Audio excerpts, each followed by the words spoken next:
The debate over the NFL Anthem protest has persistently been framed in racial terms. Most protesting players have been African American. They say they're kneeling to protest the treatment of black Americans by the police. Critics of Anthem protests, meanwhile, are routinely labeled as racist. Clint Gresham played for the Seattle Seahawks for 6 seasons. He's currently a free agent. He's white.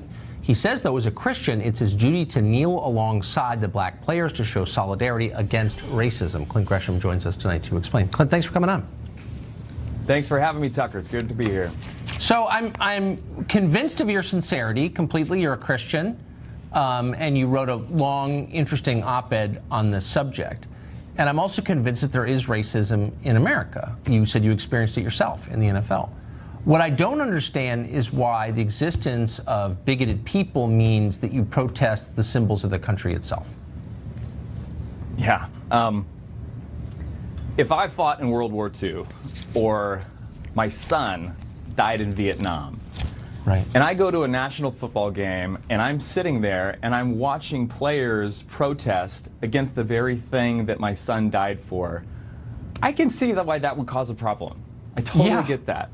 And when Colin Kaepernick first kneeled, I had a problem with it because I didn't understand where guys were coming from. And what I also know was that the 6 years that I spent in the National Football League with guys that I otherwise wouldn't have had any time with just because we're in different places in our world, it also showed me that it's just as hard for them to watch a video of someone who looks like them being shot by a police officer, and there seems to be no apparent justice for that.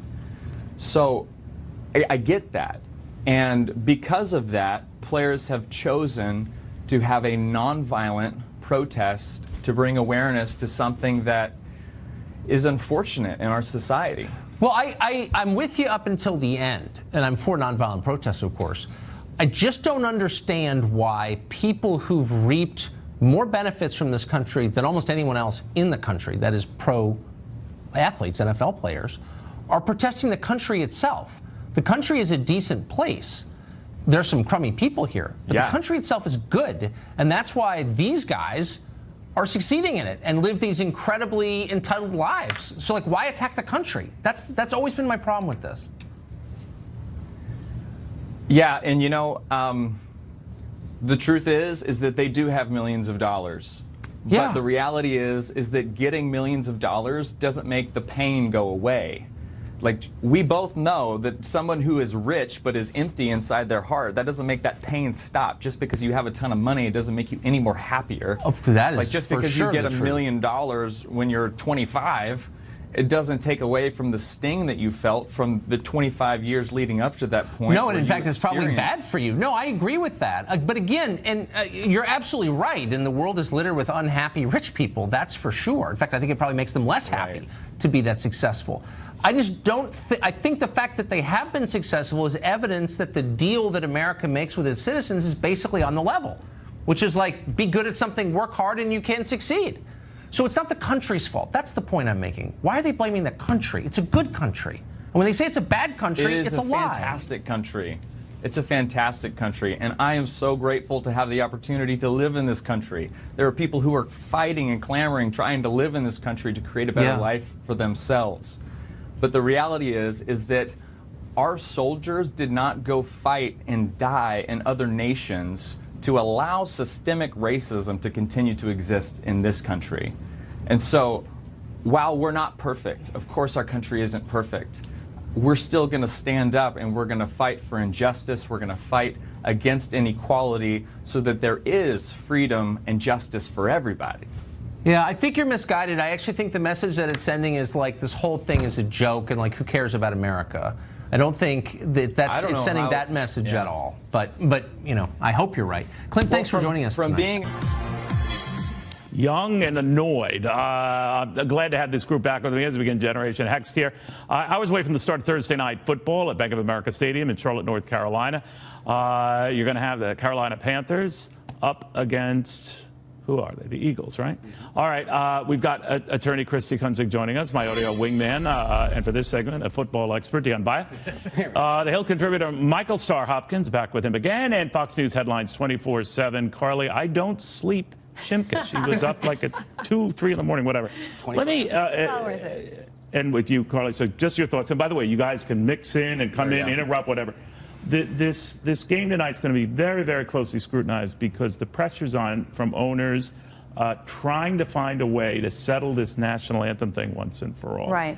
So the players were told that if they kneel for the national anthem, they might use the Cowboys' strategy of being benched. That's right. And team owners are going to be meeting in New York, I believe, next week, and they might be discussing a possible rule. And they're going to be meeting with the union that handles the players. So so who knows if that's going to happen. But if they do create a rule, I think it's going to be very difficult to enforce, especially initially when emotions are so raw. I think some players will break the rule, they'll then get punished, and then they'll become the new face of this movement. But at the same time, football is their job, and you're only getting a paycheck if you are active in pushing your weight on the field. So will this national anthem protest last when the second string guy is out there doing a better job and you're sitting on the bench? Probably not. So I agree really with the second half of what you said, because I think at the end of the day... But the first half was ridiculous. Well, I didn't totally agree with the first half. I'm sorry. But the second half, I thought you were on point. They definitely, this is their job. And when you tell them, you know what, you can sit out or we're going to get rid of you. And a lot of them, I don't think they entirely know exactly what they're protesting. And Commissioner Goodell said that he is going to try to make a platform. So if they do have specific issues, they are going to be able to say, okay, here's what I'm doing to benefit this issue. And actually, but everyone's backed into a corner. It is. I think it's a little too late now. I mean, they should have dealt with this initially. Now they're coming at it now, and now I think it's going to be, it'll be now turn into like an us against them kind of a thing. Yeah. And you'll set up a but the thing now owners where can't get any ground, the players can't. I wrote a column about this for The Hill today, and Jerry Jones has created a really awkward situation for his players because on one hand, he's boxed them in and said, if you kneel, then we're going to suspend you for the game. And on the other hand, these players are accountable to also their wives, their children, their family members. Right. And but didn't Jerry people. Jones provide them a middle ground by going ahead, kneel before the game if you must for the national anthem, everyone rise? Yeah, but now he says that's not going to be the process. You can't kneel before the national anthem. He did say before? So he says you can't kneel before, you can't with stand. their community outreach and stuff. That's kind of the new middle ground, saying, okay, you know what, you can't protest during the national anthem because we want to see some respect, but don't worry, we will give you a platform, and not only to just protest, but to actually go out and make a difference and benefit. Why don't they give them when the person in power is dictating how and that's when their you can boss. protest? This is a job. Yeah, that's the It's a problem. It's like, job. why don't they afford them new avenues to try to be able to protest where they want to? But then, like you're saying, it's harder because that argument is set upwards. But I think Carly raised a good point. If you see the second or third string guy doing better than you might think it will come down to economic issues. And maybe if the owners are saying, hey, look, our ratings are down, the revenues will soon come with it, money to us and the team will be, that could have an impact. Right? And you know what I do? Roger Goodell gets attacked no matter what he says, and oftentimes for good reason. But he did say something very interesting, and he made a really good point in his long overdue letter to the NFL when he said that this national anthem narrative has really clouded the issue. It doesn't really solve any 100%. problem. So if they do create avenues for these players to do some more charity work under the umbrella of the NFL, then maybe the national anthem protest will look a little bit less like something that they would need to do. It is certainly transcended into something completely different from what seemed on the offset. It's way off. And it's really interesting that you're alienating your customer, which is the last thing you want to do in a business. Yeah, and both Jerry sides. Jones is going to bench Dak Prescott or. I think what happens if he does? You know, guys, it's too heated here, and I want to go to something a little. Wouldn't you love to see one of these NFL owners, when somebody disrespects our flag, to say, get that son of a off the field right now, out, he's fired. He's fired!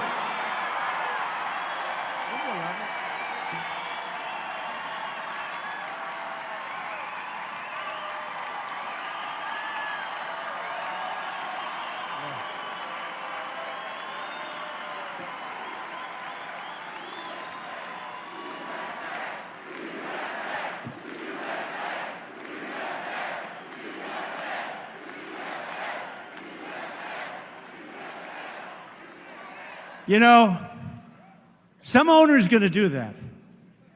He's going to say, that guy that disrespects our flag, he's fired. And that owner, they don't know it. They don't know it. They're friends of mine, many of them. They don't know. They'll be the most popular person for a week. they'll be the most popular person in this country, because that's a total disrespect of our heritage. That's a total disrespect of everything that we stand for, okay? Everything that we stand for. And I know we have freedoms, and we have freedom of choice and many, many different freedoms, but you know what? It's still totally disrespectful.